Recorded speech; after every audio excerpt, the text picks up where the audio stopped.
សួស្តីទៅកាន់ប្រិយមិត្តទាំងអស់គ្នាសាជាថ្មីនៃពេលនេះយើងមកតាមដានរឿងលួចឆៅកើដែលជាអេពីសូតទី12ឆៅកើបន្តនិយាយប្រាប់ទៅកាន់ក្មេងប្រុសទៅវិជាតាឆាំងគឺជាស្វាក៏ដោយប៉ុន្តែគាត់ជាស្វាមិនធម្មតានោះទេគាត់គឺជាវីរបុរសដែលប្រឆាំងទៅនឹងមេឃដីនៃមនុស្សសត្វអស់ទាំងពួងធ្លាប់បានឡើងទៅកាន់ឋានសួគ៌ជាន់ទី33ថែមទាំងបានចុះនរកដល់8ជាន់រហូតទទួលបានអតិសនាមថាសុនអូខុងឬក៏ភាសាចិនហៅថាធានឈីតាឆាំងឬហើយគេក៏បន្តសួរថាអញ្ចឹងខ្ញុំគឺជាមហាទេពចាប់កំណើតមែនទេឆៅកើតបបញ្ជាក់ថាជាការពិតហើយនៅគណៈពេលនោះមានការឆាវឡោពីសំណាក់អ្នកភូមិដោយពួកគេបាននិយាយថាមានសត្វចម្លែកទឹកចាំងឡាវសានព្រមជាមួយចាំងឡាវូត្រូវបានស៊ីអស់ហើយក្មេងប្រុសបន្តពីបានលើសូបែបហ្នឹងពិតជាបារម្ភពីលោកពុកគេមែនតើក៏ស្ទុះចូលទៅមើលហើយឆៅកើគេក៏បានប្រាប់ទៅកាន់អ្នកភូមិថាគេគឺជាមេបម៉ូតើបញ្ហាដែលកើតឡើងវាគឺជាអ្វីពិតប្រាកដទេបរិសុទ្ធណាម្នាក់ក៏បានសុំជំនួយឲ្យឆៅកើជួយផងមានតែសត្វចម្លែកនៅខាងក្រោមទឹកឆៅកើលើហើយក៏បានឲ្យគាត់នាំទៅចំណែកក្មេងប្រុសគេក៏ចង់ទៅជាមួយដែរឆៅកើក៏យល់ព្រមនៅពេលមកដល់ហើយមេភូមិគាត់ក៏បានយំហេតុអ្វីបានជាបែបនេះច្បាយនេះអមតម្នាក់នោះបានប្រាប់យ៉ាងច្បាស់ថាបានដោះស្រាយជាមួយវាហើយខណៈដែលក្មេងប្រុសបានសួរទៅកាន់មេភូមិជាត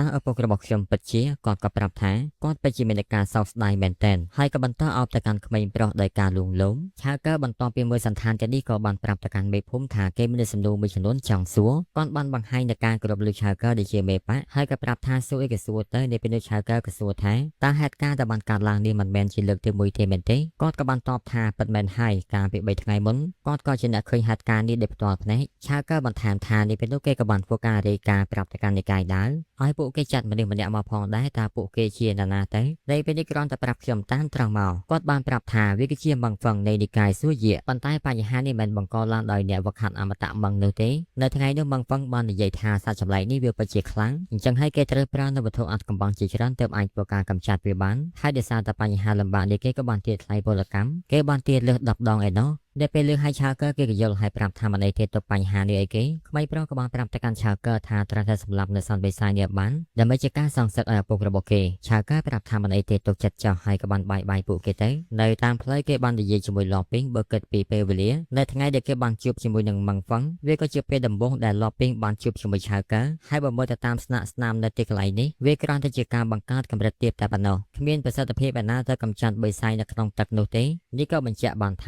គេធ្វើពុតជាដោះស្រាយជាការបញ្ឆោតដើម្បីទទួលបានប្រាក់ឈ្នួលមនុស្សអាក្រក់បែបនេះមិនស័ក្តិសមនៅក្នុងការរស់នៅទេនៃពេលនោះប្រព័ន្ធក៏បានទម្លាក់នៅបេសកកម្មមួយឲ្យគេធ្វើគឺជាការបដៅទៅកាន់ម៉ងហ្វឹងម្នាក់ហ្នឹងដែលគេមិនព្រមបំពេញកាតព្វកិច្ចរបស់ខ្លួនឲ្យបានល្អនាំឲ្យអ្នកភូមិជាច្រើនត្រូវបានបាត់បង់ជីវិតហើយចំណែកឆៅកើនៅក្នុងនាមគឺជាមេបម៉ោក៏មានតួនាទីជាអ្នកការពារភូមិនេសាទផងដែរអញ្ចឹងហើយបុគ្គលណាដែលគ្មាននៅទំនួលខុសត្រូវប្រព័ន្ធចង់ឲ្យឆៅកើធ្វើឲ្យពួកគេយល់អំពីច្បាប់របស់ពិភពគុណមួយនេះបានច្បាស់ហើយបើពួកគេមិនព្រមទទួលកំហុសទេសម្លេះចោលតែឆៅកើក៏ប្រាប់បន្ថែមថាបើគ្មានបេសកកម្មក៏គេគង់តែទៅជំរះបញ្ជីជាមួយនឹងពួកគេដែរនៅពេលនោះគេក៏បន្តសម្លឹងមើលទៅកាន់ក្នុងទឹកដោយហាក់ដូចជាមានអ្វីមួយចម្លែកនៅខាងក្រោមនៅពេលនោះទឹកវាក៏ចាប់ផ្ដើមរង្គើបែបនេះឆៅកើក៏បានប្រើវេទមន្តរបស់គេជាមួយនឹងការស្រ័យថាឆាប់ចេញមកនៅពេលនោះយើងបានឃើញថាហាក់ដូចជាមានអ្វីទេចម្លែកមែនទែនមនុស្សម្ខ្មោចមិនចំខ្មោចបានស្ទុះចេញពីទឹកមកក្រោយពីបានសំកាំងវិសិនទូវាក៏បានស្ទុះចូលមកវាយប្រហារទៅកាន់ឆៅកើមិនថាទៅបីជាគេព្យាយាមវាយប្រហារយ៉ាងណាក៏ដោយមិនអាចធ្វើអ្វីទៅកាន់ឆៅកើបាននោះទ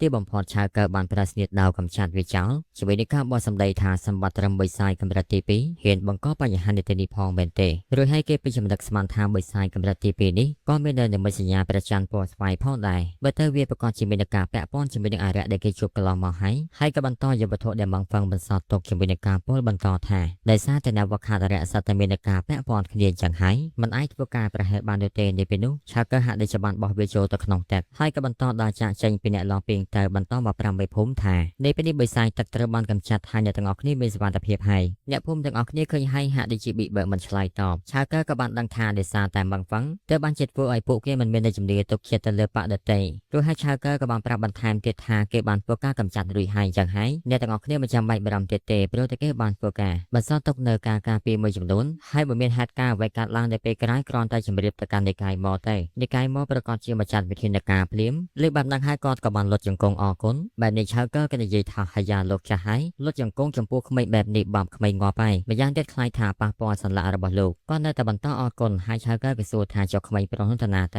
ៅគាត់ប្រាប់ថាបន្តពីគេខូចចិត្តមួយសន្ទុះគេក៏បានចូលទៅដេកតែ ក្មេងនេះគួរឲ្យកំសត់ខ្លាំងមែនទែនតាំងពីតូចមកគេពឹងពាក់ទៅលើឪពុករបស់គេព្រមជាមួយយាយរបស់គេប៉ុន្តែទោះយ៉ាងណាក៏ដោយក្មេងនេះវានៅក្នុងភូមិនេះចឹងហើយគាត់ប្រាប់ឆៅកើមិនចាំបាច់បារម្ភទេអ្នកភូមិប្រកាសជាមើលថែគេជំនួសឆៅកើក៏សួរថាអញ្ចឹងផ្ទះរបស់គេនៅតាណាទៅខ្ញុំចង់ទៅហើយនេះពេលជាមួយគ្នាបសោតរបស់យើងក៏ស្លែកកន្លែងនឹងឯង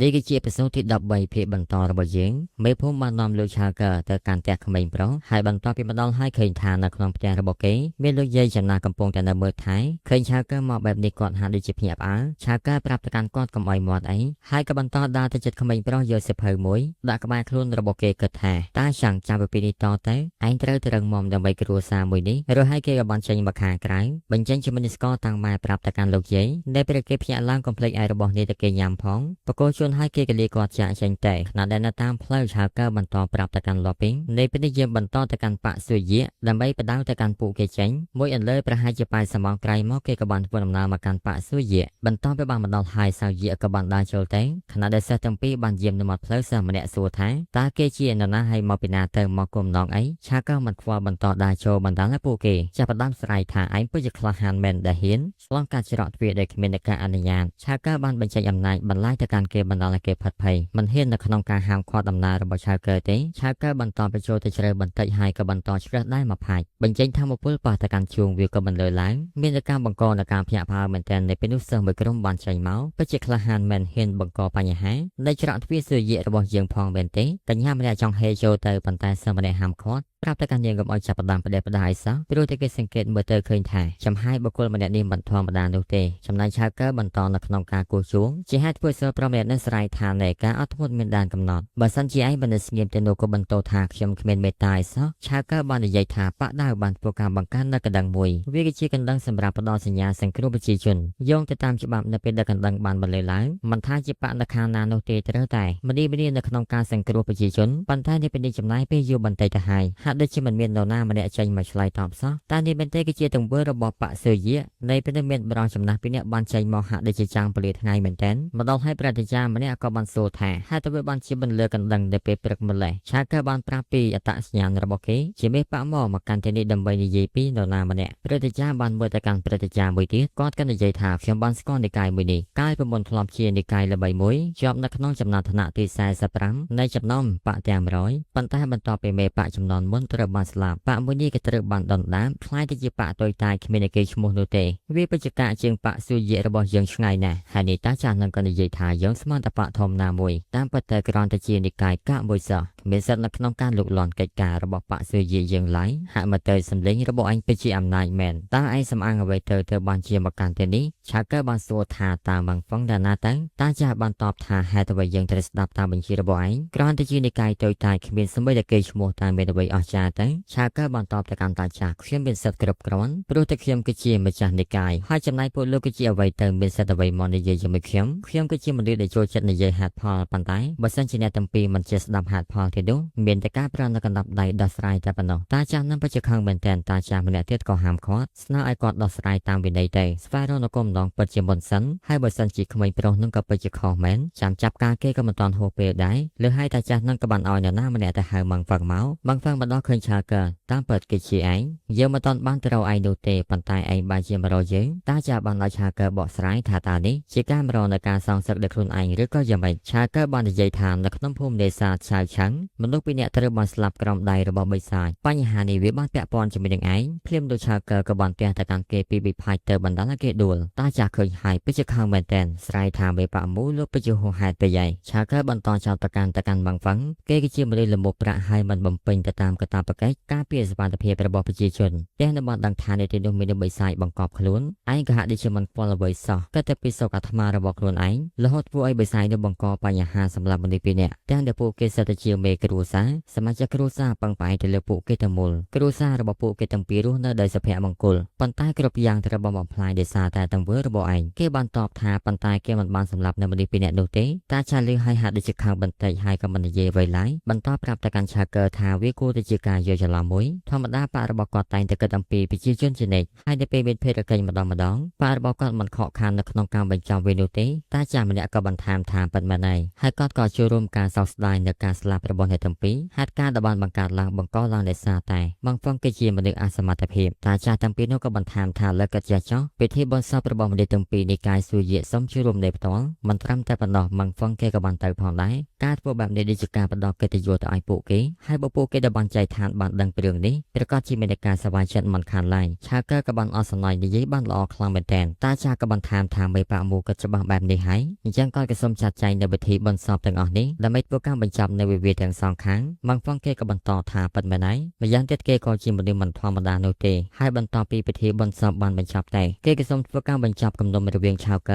កើប្រាប់ថាប៉ុន្តែជីវិតមនុស្សសំខាន់ណាស់ឬខ្លះមិនអាចដោះស្រាយបានងាយនោះទេតាចាស់បានសួរថាតើឆាកើចាំមនុស្សយ៉ាងម៉េចទៅដែលពេលជាមួយគ្នាប្រសូតរបស់យើងក៏ត្រូវបានស្លេះក្លែងយ៉ាងឯងបើគិតថាសាររឿងល្អមើលកុំភ្លេចជួយ like ព្រមជាមួយនឹងការ comment នៅខាងក្រោមវីដេអូម្នាក់មួយអធិស្ឋានរកនៅកំហុសឆ្គងពីសំណាក់ពេលនេះ admin មេប៉ាក់លុយមុនក៏សូមអរគុណសម្រាប់សួរបាយបាយ